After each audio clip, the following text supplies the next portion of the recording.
Hola, and welcome once again to the Schaefer Small Engine Shop, two-car garage. And today we are a mini bike repair facility.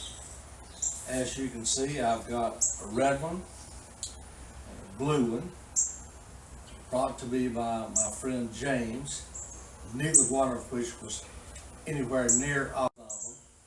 And I'll bring you in a little closer and show you what all I've done to it. To start with, neither of the bikes had an operational throttle. The cables were all broken, either up here in the throttle grip or down on the carburetor. And one of them was missing a piece from the inside. So I just found two throttles on the internet, and now both of them have operational throttles. Now we'll get back to the front forks here in a second.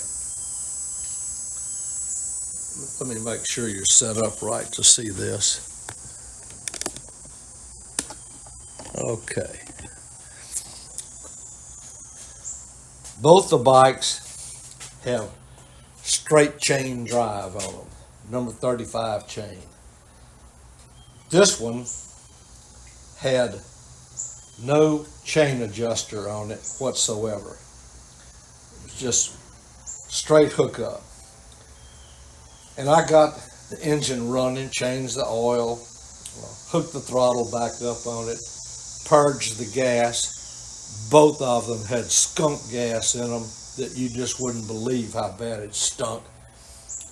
Took the carburetor off of both of them, cooked it over in the ultrasonic, got them all cleaned up, back installed, and got this one running, and took it around the block and threw the chain, put the chain back on it, went another 100 feet through the chain again.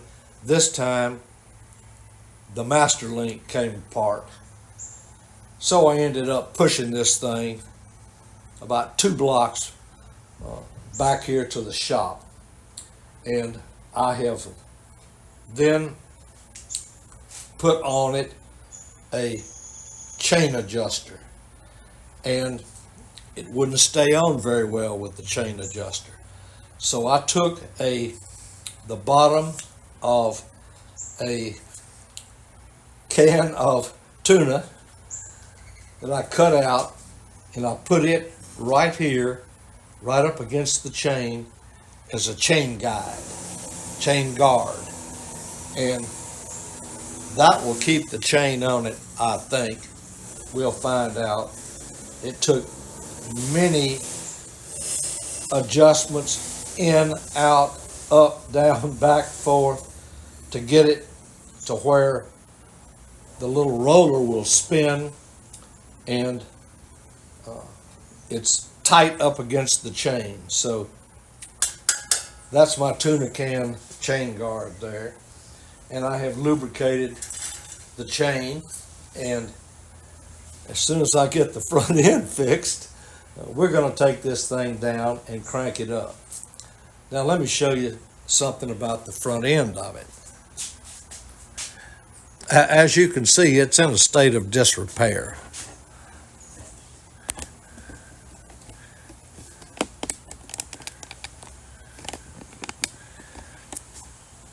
I had noticed that the front end on it was loose. I thought real loose. You grab the forks and it moved back and forth. So I decided I would take it apart. I pulled the bolt off, put the steering stem, pull the forks off, and sure enough, it had a bearing on the top of it. This is a little bearing that came on the top, a little double sealed ball bearing, still in good shape. Down at the bottom, there was no bearing, and just kind of felt like there was some kind of a ring in there.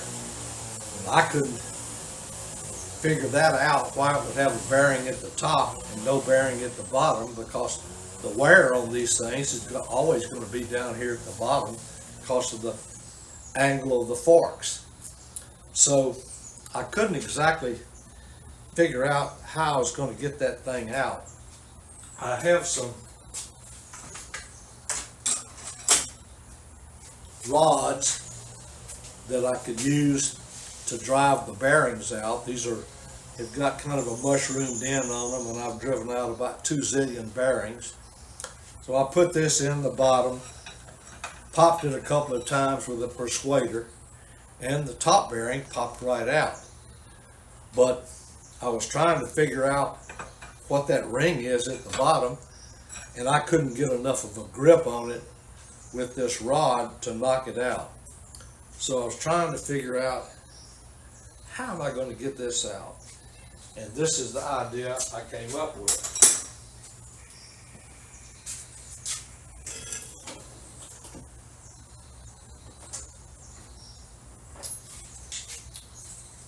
I found a long, deep socket that would just barely fit in here, and it fell down to the bottom and stopped on whatever this ring is that was down at the bottom. So then I got 2 or 3 more impact sockets, put them in on top of it till a little bit of it stuck out the top. Got a hammer, pop, pop, pop, out pops, of course, all the sockets and the ring. And let me bring you in a little closer and I'll show you this ring.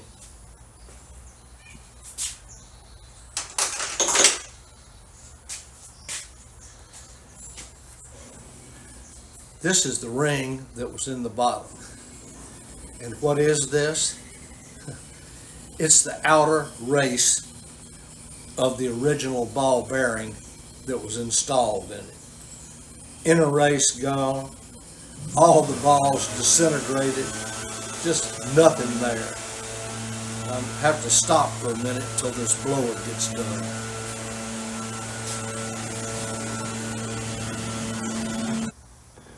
All right, seems to be a temporary lull here. So I've got some new bearings. These are skateboard bearings that'll fit in here and fit on the bottom. I'm going to go ahead and reassemble the front end, put the tire back on it, and I believe we'll be ready. Now I want to bring you around here and kind of show you the engine configuration here.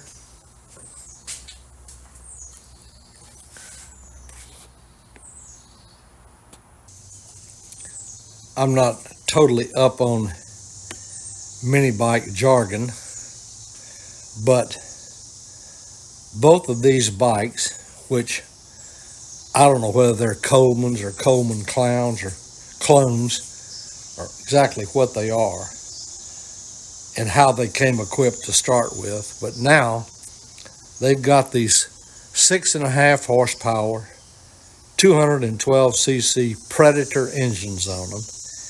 And I think what the mini bike crowd calls a stage 1 kit, which is all of the stock air filters have been removed and replaced with these K&N types. This is the air filter. This is just the crankcase breather. And also the stock muffler on both bikes has been replaced with some type of straight pipe header. This one is the one I like best because it loops around and comes out through the frame, and you can't get your leg French fried with it. And it's got a little small muffler on the back of it. But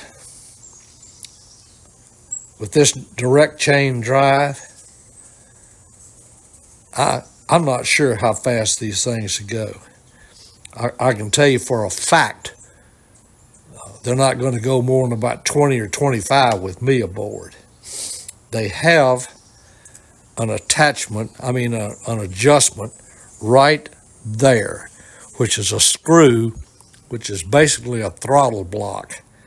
So you can have this thing where you can't open the throttle but a quarter of a turn, which will, of course, severely limit the speed. The red bike was missing the choke lever. So I had to buy a whole carburetor, which I found on the internet, cheap, and just to get the choke lever. And this little bracket that secures the choke lever is also missing from the red bike. But I was able to take the new choke lever, drill a little hole in it here, and tap the aluminum boss on the carburetor so that the choke lever is secured. It's not coming off, which I'm sure is what happened before. It's probably somewhere on James's farm, but it's not. It's fixed now. So I'm going to go ahead and reassemble the front end of this thing, and we'll see how she does. All right, the front end is installed.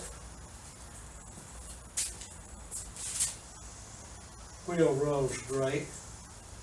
Forks are 1,000 times better. And I believe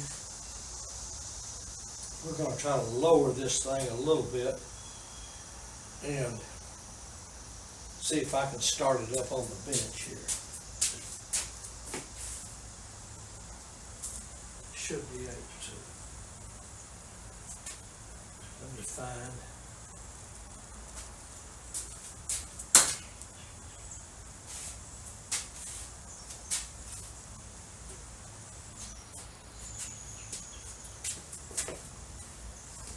Let me find my support and I'll turn you back on.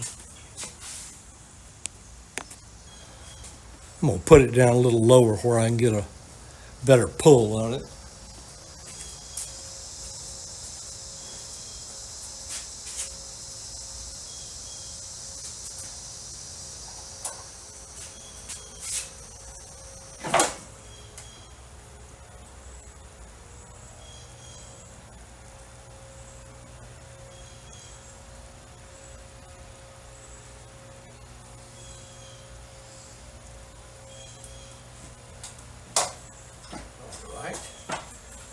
Fairly sturdy.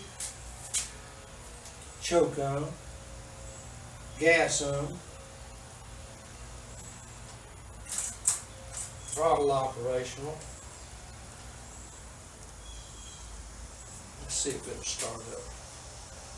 This.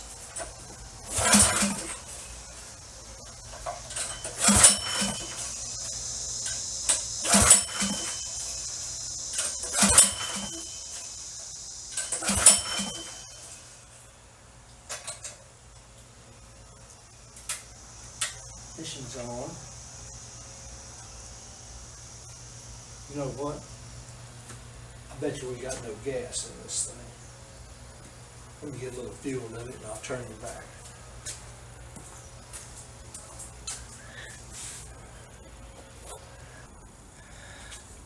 Now let me tell you something about most of these small engines. They start better when the ignition switch, the kill switch, is off. Now that's my experience.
hear some rattling from the chain hitting the tuner top down there, but the chain stayed on and the front end feels great.